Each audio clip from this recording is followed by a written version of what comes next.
Pernah nggak sih ngerasa kalau Dewan Perwakilan Rakyat atau DPR itu kayaknya udah nggak mewakili kita lagi? Nah, hari ini kita bakal kupas tuntas sebuah kritik tajam yang mempertanyakan apakah lembaga yang jadi pilar demokrasi kita ini sebetulnya masih berfungsi? Yuk kita mulai. Ini dia pertanyaan besarnya.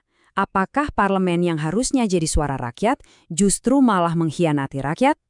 Ini tuduhan yang serius banget loh, dan dalam beberapa menit ke depan kita akan lihat bareng-bareng bukti apa saja yang diajukan untuk mendukung tuduhan ini.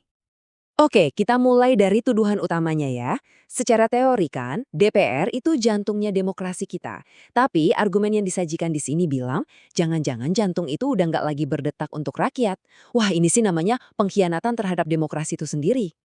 Jadi intinya gini, loyalitas anggota DPR itu udah bukan lagi ke kita yang milih mereka, tapi ke para ketua partai. Ini pergeseran kekuasaan yang fundamental banget loh. Coba kita lihat bukti pertamanya. Bukti pertama, ini langsung menusuk ke akar masalahnya, soal loyalitas. Coba bayangin deh, waktu seorang wakil rakyat harus ambil keputusan penting, suara siapa sih yang sebenarnya mereka dengerin? Suara kita, para pemilih, atau suara orang lain?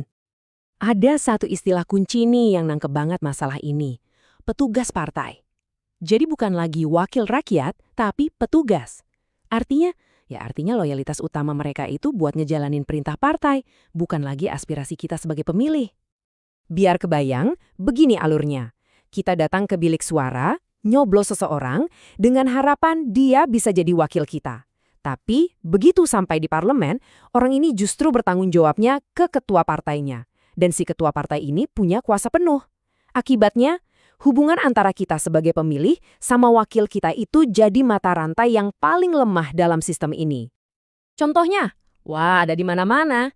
Kita semua pasti ingat kan momen waktu seorang presiden terpilih aja harus minta restu dulu dari ketua partai buat maju. Atau gimana nasib seorang anggota DPR itu bisa ditentukan sepenuhnya cuma sama satu orang, ketua partainya. Ini bukti nyata di mana letak kekuasaan yang sesungguhnya. Oke, lanjut ke bukti kedua, kesenjangan representasi. Coba kita intip deh, siapa sih sebenarnya yang duduk di kursi-kursi DPR itu? Apa wajah-wajah mereka itu cerminan dari wajah rakyat Indonesia kebanyakan?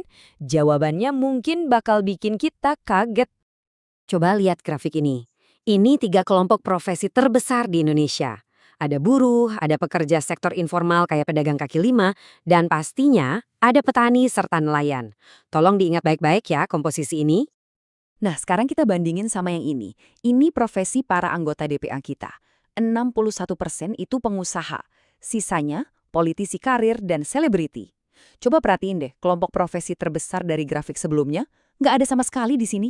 Hilang. Nah, ini kan jadi pertanyaan gede banget ya. Kalau buruh dan petani itu bagian terbesar dari populasi kita, kok bisa perwakilan mereka di lembaga yang namanya aja Dewan Perwakilan Rakyat itu 0%? Kosong.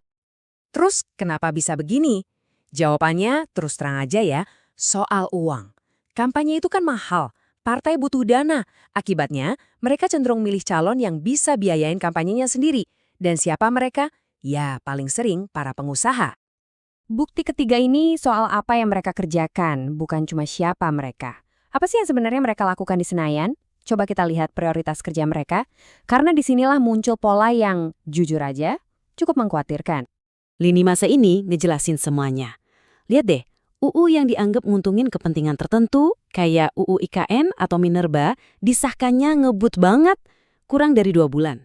Sekarang, bandingin sama RUU yang ditunggu-tunggu publik, kayak RUU perampasan aset buat lawan korupsi atau RUU perlindungan PRT. Keduanya mangkrak hampir 2 dekade. Jomplang banget kan? Terus gimana caranya undang-undang kontroversial itu bisa lolos cepat kilat? Mungkin angka ini jawabannya. 80% rapat DPR itu digelar tertutup. Artinya, kita nggak tahu mereka ngomongin apa, ketemu siapa, atau deal-dealan apa di balik pintu. Tahu-tahu, palu diketuk dan UU baru pun disahkan. Pertanyaannya, kalau sistemnya udah kayak gini, gimana caranya mereka bisa terus-terusan terpilih? Nah, mari kita intip buku panduan politik mereka, yang katanya isinya ada 2 taktik utama buat ngeraih suara. Coba bayangin deh, 2 janji kampanye ini. Yang satu jujur, ngajak kita kerja keras. Yang kedua, nawarin solusi instan yang kedengerannya mustahil. Semuanya gratis. Kira-kira nih, janji mana yang lebih mungkin menangin suara di tengah masyarakat yang lagi kesulitan? Dari contoh tadi, kita bisa lihat dua taktik utamanya. Pertama, kasih rakyat harapan palsu dengan janji-janji manis yang mustahil. Kalau itu nggak berhasil, keluarin jurus kedua. Pecah belah aja masyarakatnya. Pakai politik identitas, isu SARA, apapun deh buat ngamanin suara. Semua bukti ini akhirnya ngebawa kita ke satu pertanyaan akhir yang radikal banget. Kalau DPR fungsinya udah nggak seperti seharusnya, apa kita masih butuh DPR? Atau jangan-jangan lembaga ini udah usang dan ketinggalan zaman? Coba kita lihat deh gimana teknologi udah ngubah segalanya. Mau laporin jalan rusak, viral di media sosial sekarang lebih efektif. Kayak kasus di Maluku Utara. Mau ngawasin publik, netizen sekarang udah kayak pengawas 24 jam. Lebih gesit dari komisi manapun di DPR. Bahkan buat bikin kebijakan, AI udah berpotensi nawarin solusi berbasis data yang lebih objektif. Jadi kita tutup dengan pertanyaan pamungkas ini ya. Di zaman di mana kita sebagai warga bisa beraksi langsung, ngawasin pejabat 24/7, dan teknologi bisa bantu ngerumusin kebijakan.